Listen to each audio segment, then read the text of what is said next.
আসসালামু আলাইকুম ওরহমতুল্লাহি ওয়া বারাকাতুহু।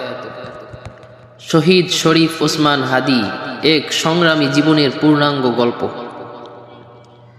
ভূমিকা: কিছু মানুষ পৃথিবীতে আসে শুধু নিজের জন্য নয়, একটি প্রজন্মকে জাগিয়ে তোলার জন্য।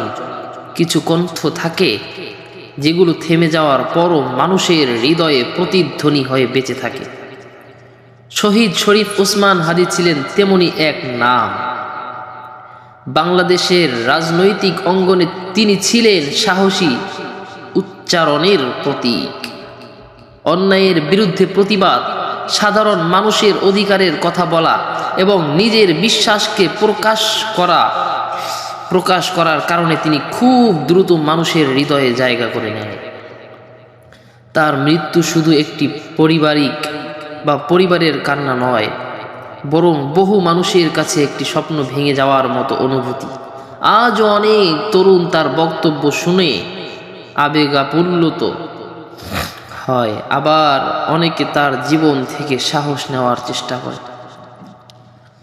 জন্ম ও পারিবারিক জীবন: বিভিন্ন সূত্র অনুযায়ী শহীদ ওসমান হাদী 1993 সালের 30 জুন বাংলাদেশের ঝালকাঠি জেলায় নলছিটি উপজেলায় জন্মগ্রহণ করেন। তার পরিবার ছিল ধর্মীয় ও সাধারণ জীবনযাপনে অভ্যস্ত। পিতা ছিলেন মাদ্রাসার শিক্ষক ও স্থানীয় ইমাম। ছোটবেলা থেকেই তিনি ধর্মীয় পরিবেশে বেড়ে ওঠেন।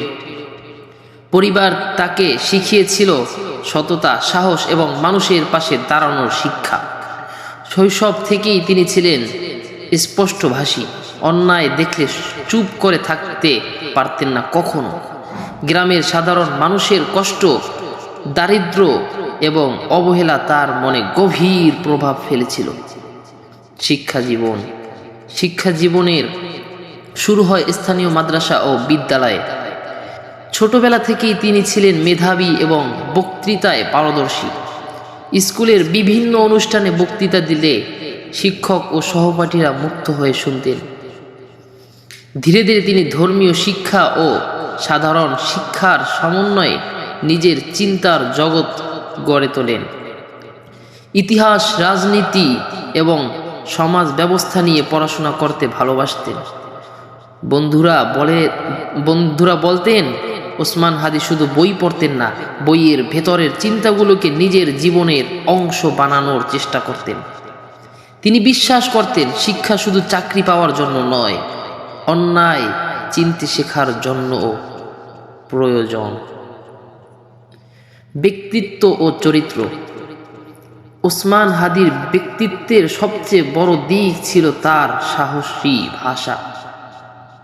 তিনি যেটা বিশ্বাস করতেন সেটা প্রকাশ করতে ভয় পেতেন না। তিনি সাধারণ পোশাকে চলাফেরা করতেন, মানুষের সঙ্গে সহজে মিশে যেতেন। তরুণদের সঙ্গে বসে ঘন্টার পর ঘন্টা আলোচনা করতেন দেশের ভবিষ্যৎ নিয়ে।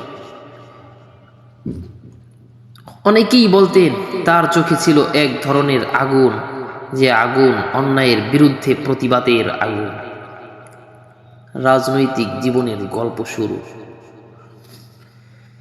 দেশের রাজনৈতিক পরিস্থিতি, সামাজিক বৈষম্য এবং সাধারণ মানুষের কষ্ট তাকে রাজনীতির দিকে নিয়ে আসে। তিনি বিশ্বাস করতেন রাজনীতি যদি মানুষের কল্যাণে না আসে তাহলে সেই রাজনীতির কোনো মূল্য নেই। ধীরে ধীরে তিনি তার তরুণদের মধ্যে জনপ্রিয় হয়ে ওঠেন। তার বক্তব্যে ছিল আবেগ, যুক্তি এবং প্রতিবাদের ভাষা। তিনি সরাসরি মানুষের হৃদয়ে কথা বলতেন। বিভিন্ন সূত্র অনুযায়ী তিনি ইনকিলাব মঞ্চ এর মুখপাত্র হিসাবে পরিচিতি লাভ করেন এবং রাজনৈতিক বক্তব্যের কারণে সামাজিক মাধ্যমে ব্যাপক আলোচনায় আসেন। মানুষের কাছে জনপ্রিয় হয়ে ওঠার কারণ: অনেক রাজনৈতিক নেতা শুধু মঞ্চে কথা বলেন, কিন্তু শহীদ ওসমান হাদী মানুষের ভাষার কথা বলতেন। তিনি তরুণদের উদ্দেশ্যে বলতেন, দেশকে বদলাতে হলে আগে নিজেদের ভেতরের ভয়কে হারাতে হবে। তার বক্তব্যে অনেকেই সাহস পেতেন। তিনি বারবার মানুষের অধিকার, ন্যায় বিচার এবং স্বাধীন মত প্রকাশের গুরুত্ব নিয়ে কথা বলতেন। সামাজিক মাধ্যমে তার বক্তব্য ছড়িয়ে পড়তে থাকে। তরুণদের একটি অংশ তাকে নিজেদের কণ্ঠস্বর মনে করতে শুরু করে। আন্দোলন ও সংগ্রাম। দেশের বিভিন্ন ইস্যুতে তিনি সবর ছিলেন। তিনি সব সময় সরব ছিলেন। রাজনৈতিক সহিংসতা, অন্যায়, দুর্নীতি এবং সাধারণ মানুষের দুর্ভোগ নিয়ে তিনি প্রকাশ্যে কথা বলতেন। তার বক্তৃতায় আবেগ থাকলেও তিনি মানুষকে সচেতন হওয়ার আহ্বান জানাতেন। তিনি বলতেন, একটি জাতি তখনই বাঁচে যখন সেই জাতির মানুষ অন্যায়ের সামনে মাথা নত করে না। এই ধরনের বক্তব্য তাকে অনেক মানুষের কাছে সাহসী নেতা হিসেবে পরিচিত করে তোলে। বিতর্ক ও সমালোচনা। জনপ্রিয়তার সঙ্গে সঙ্গে সমালোচনাও আসে। কেউ তাকে সাহসী কণ্ঠ বলতেন, আবার কেউ তার বক্তব্যের সমালোচনাও করতেন, কিন্তু তিনি নিজের অবস্থান থেকে কখনোই সরে আসেননি। তিনি বিশ্বাস করতেন, সত্য কথা বললে বিরোধিতা আসবেই। তার হত্যাকাণ্ড ও মৃত্যুর ঘটনা। বিভিন্ন অনলাইন সূত্র অনুযায়ী 2025 সালের ডিসেম্বর মাসে তিনি হামলার শিকার হন এবং পরবর্তীতে মৃত্যুবরণ করেন। তার মৃত্যুর খবর ছড়িয়ে পড়ার পর সামাজিক মাধ্যমে শোকের ছায়া নেমে আসে।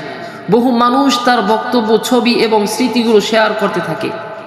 অনেক তরুণ লিখেছিল, একটা কণ্ঠ থেমে গেছে, কিন্তু তার কথা থামেননি। তার মৃত্যু নিয়ে বিভিন্ন আলোচনা, আবেগ এবং প্রতিক্রিয়া তৈরি হয়। অনেকে তার জন্য বিচার দাবি করেন। তার মৃত্যুর পর মানুষের প্রতিক্রিয়া। মানুষের চোখে পানি ছিল। কেউ বলছিলেন, দেশ একজন সাহসী কণ্ঠ হারালো। অনেকেই তার বক্তব্য শুনে আবেগাপ্রবণ হন। কেউ কেউ বলতেন, তার কণ্ঠে তারা নিজেদের কষ্টের প্রতিধ্বনি শুনতেন। সামাজিক মাধ্যমে তার বিভিন্ন বক্তব্য নতুন করে ভাইরাল হতে থাকে।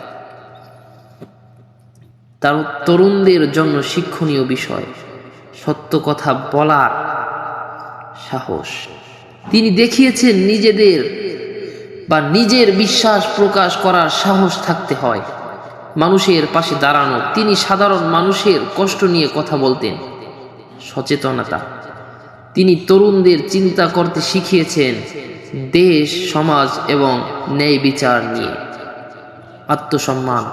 তিনি বারবার বলতেন, অন্যায়ের সামনে মাথা নত করা যাবে না কখনোই। আবেগপূর্ণ সমাপ্তি বক্তব্য। আজ হয়তো শহীদ ওসমান হাদি পৃথিবীতে নেই, কিন্তু কিছু মানুষ কখনো সত্যিকার অর্থে মারা যায় না। তাদের কণ্ঠ মানুষের স্মৃতিতে বেঁচে থাকে। একটি তরুণ হৃদয় যখন অন্যায়ের বিরুদ্ধে কথা বলতে সাহস পায়, একজন সাধারণ মানুষ যখন সত্যের পক্ষে দাঁড়ায়, একটি প্রজন্ম যখন নিজেদের অধিকার নিয়ে প্রশ্ন করতে শেখে, সেখানেই একজন সংগ্রামী মানুষের আদর্শ বেঁচে থাকে। হয়তো কোনো এক রাতে তার মা এখনো ছেলের কথা ভেবে কাঁদেন। হয়তো কখনো বন্ধু কখনো পুরনো মেসেজ খুলে তাকিয়ে থাকে। হয়তো কোনো তরুণ আজও তার ভিডিও শুনে বুকের ভেতর এক অদ্ভুত আগুন অনুভব করে। কিন্তু সেই আগুন যেন ঘৃণার আগুন নয়, সেটা হোক সত্য, ন্যায় বিচার, মানবতা এবং দেশের প্রতি দায়িত্ববোধের আগুন। কারণ একটি জাতি তখনই শক্তিশালী হয় যখন তার মানুষ প্রতিশোধ নয়, ন্যায় বিচার চায়। যখন তার তরুণরা ধ্বংস নয়, সচেতনতা বেছে নেয়। যখন তার কণ্ঠগুলো ভয় পায় না, কিন্তু সীমা অতিক্রম করে না। শেষ কথা, শহীদ শরীফ ওসমান হাদির জীবন নিয়ে মতভেদ থাকতে পারে, কিন্তু একটি বিষয় অস্বীকার করা কঠিন, তিনি বহু মানুষের মনে আলোড়ন তৈরি করেছিলেন। তার জীবন আমাদের মনে করিয়ে দেয়, সাহসী হও, সত্যের পক্ষে থাকো মানুষের কথা বলো, কিন্তু কখনো ঘৃণা ও সহিংসতার পথে যেও না। আল্লাহ তার প্রতি রহম করুন এবং তার পরিবারকে ধৈর্য ধারণের তৌফিক দান করুন।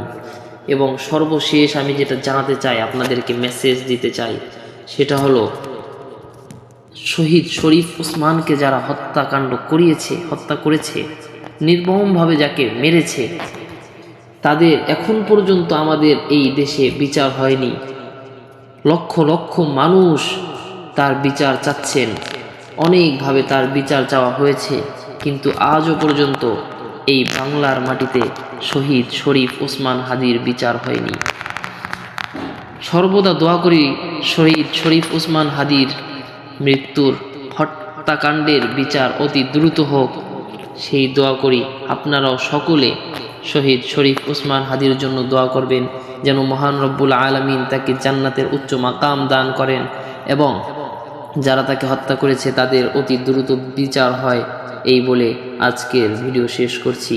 আসসালামু আলাইকুম ওয়া রাহমাতুল্লাহি ওয়া বারাকাতুহু।